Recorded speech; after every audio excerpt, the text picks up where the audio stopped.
नहीं किया था क्या जो आपने 57,000 जमा किए थे चालान के थ्रू? नहीं नहीं। अच्छा, नहीं किया। देखिए, तो आपकी बीमारी पकड़ में तुरंत में आ गई और जैसा कि गौरी ने कहा है, आप फिर से रिवाइज़ करिए और इसको क्लेम करिए, आपका पैसा तुरंत आपको मिल जाएगा, आपकी कोई टेंशन लेने की ज़रूरत नहीं है। चलते हैं अब नोएडा, और यहाँ से तारकेश्वर नाथ शर्मा जी हमारे साथ फोन लाइन पर जुड़ चुके हैं। तारकेश्वर जी नमस्कार। नमस्कार कोहली सर।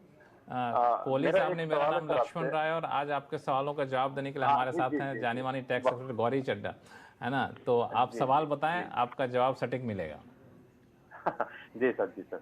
सर मेरा सवाल ये है कि एक्चुअली फाइनेंशियल ईयर 21-22 में मैंने ऑप्शन ट्रेडिंग की थी, और उसकी जो टर्नओवर बनती है सेल्स और प्रॉफिट एंड लॉस की, वो 3.65 करोड़ बनती है।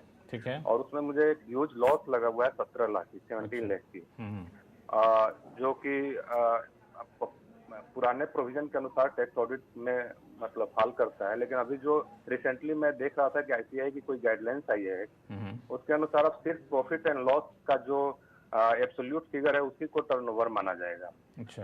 तो उसके अनुसार मेरी जो टर्नओवर बनती है प्रॉफिट एंड लॉस की एब्सोल्यूट टर्म में, वो 6,80,000 बनती है। ठीक है। तो मेरा ये सवाल है कि क्या मैं जो अभी रिटर्न फाइल करनी है, अभी बिलेटेड रिटर्न हो गया है, तो उसमें टैक्स ऑडिट मुझे करानी पड़ेगी, या बिना टैक्स ऑडिट के भी मैं फाइल कर सकता हूँ? मुझे लॉस कैरी फॉरवर्ड नहीं करनी है वैसे, क्योंकि आगे ट्रेडिंग मुझे करनी नहीं है। ठीक है, ठीक है। देखिए, आपको लॉस कैरी फॉरवर्ड नहीं करना है तो आप बिलेटेड रिटर्न भी भर सकते हैं। जो ऑडिट होता है वो आपको तब कराना होता है जब आपका टर्नओवर 1 करोड़ से ऊपर होता है। लेकिन एक और क्लॉज है जो ये कहता है कि अगर आपका टर्नओवर 1 करोड़ से ऊपर और 10 करोड़ से कम है, लेकिन आपके जो कैश के खर्चे और कैश की इनकम है वो टर्नओवर के 5% से कम है, तो आप इस 10 करोड़ की लिमिट को देखेंगे और आपको ऑडिट कराने की ज़रूरत नहीं है। तो आपका जो दोनों ही टर्नओवर आपने मुझे बताया, पुरानी गाइडलाइंस के हिसाब से, नई गाइडलाइंस के हिसाब से दोनों ही 10 करोड़ से कम है, तो आपको ऑडिट कराने की कोई ज़रूरत नहीं है। लेकिन अगर आपको क्योंकि आपको लॉस कैरी फॉरवर्ड नहीं करना है, अगर लॉस कैरी फॉरवर्ड करना है तो फिर आपको ऑडिट कराना ज़रूरी होगा। लेकिन आपने खुद ही बोला आपको लॉस फॉरवर्ड नहीं करना है, तो कोई दिक्कत नहीं है। बिना ऑडिट के आप रिटर्न की लेट फी भर के अपनी रिटर्न को जमा करा सकते हैं। तारकेश्वर जी, आपने आखिर में कहा कि अब मुझे ट्रेडिंग करनी नहीं, इसलिए मैं लॉस कैरी नहीं करना चाहता हूँ। मुझे लगता है नुकसान से आप थोड़े से सहम गए हैं। जी जी जी। तो बिल्कुल आप शो देखिएगा, अभी हम शो में आगे आपको बताने वाले हैं और बाकी दर्शकों को कि शेयर बाजार में जो भी नुकसान हुआ है उसकी कुछ हद तक भरपाई आप कैसे टैक्स बचा करके कर सकते हैं। तो आप शो देखते रहिएगा। और इस बीच हम लेते हैं अगला सवाल पुणे से, जो कि सतीश मराठे साहब हमारे साथ फोन लाइन पर जुड़ चुके हैं। सतीश जी नमस्कार। हाँ नमस्ते। क्या हाल चाल है आपके? Good morning. अरे बढ़िया है सर। बहुत बढ़िया है। चलिए, ऐसे ही खुश रहिए और बताइए, टैक्स गुरु में कैसे जुड़े आप?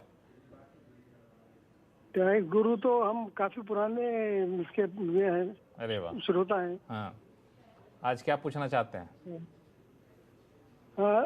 गौरी मैम है ना? हाँ, गौरी मैम है आज। हाँ, गुड मॉर्निंग मैम। मैं सीनियर सिटीजन हूँ।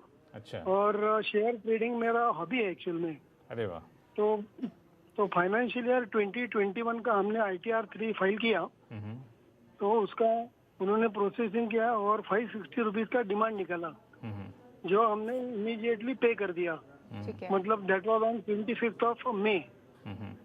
अभी इवन आफ्टर 4 मंथ्स हमारा ITR स्टेटस दिखा रहा है प्रोसेस विद डिमांड ड्यू। तो हमने हमारे CA को कंसल्ट किया, तो उन्होंने भी 1 सितंबर को फिर से 560 रुपये जमा कर दिए।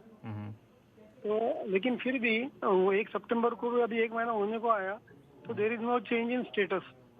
तो मेरा ये कहना है कि इन्फोसिस ने जब ये पोर्टल डेवलप किया था, तो उन्होंने क्लेम किया था कि जो काम 60 डेज में होता है वो 3 दिन में होगा।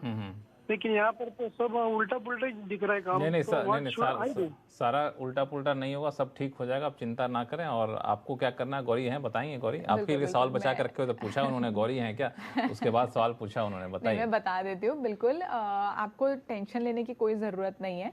पोर्टल पे एक ऑप्शन होती है जहाँ पे ये डिमांड आपकी आउटस्टैंडिंग दिखा रहा होगा, वहाँ पे आपको डिमांड इज़ करेक्ट पे क्लिक करके और आपने जो चालान जमा किया है ये 560 रुपीज़ का, वो अटैच कर देना है और चालान की डिटेल्स डाल देनी है और उसको सबमिट कर देना है।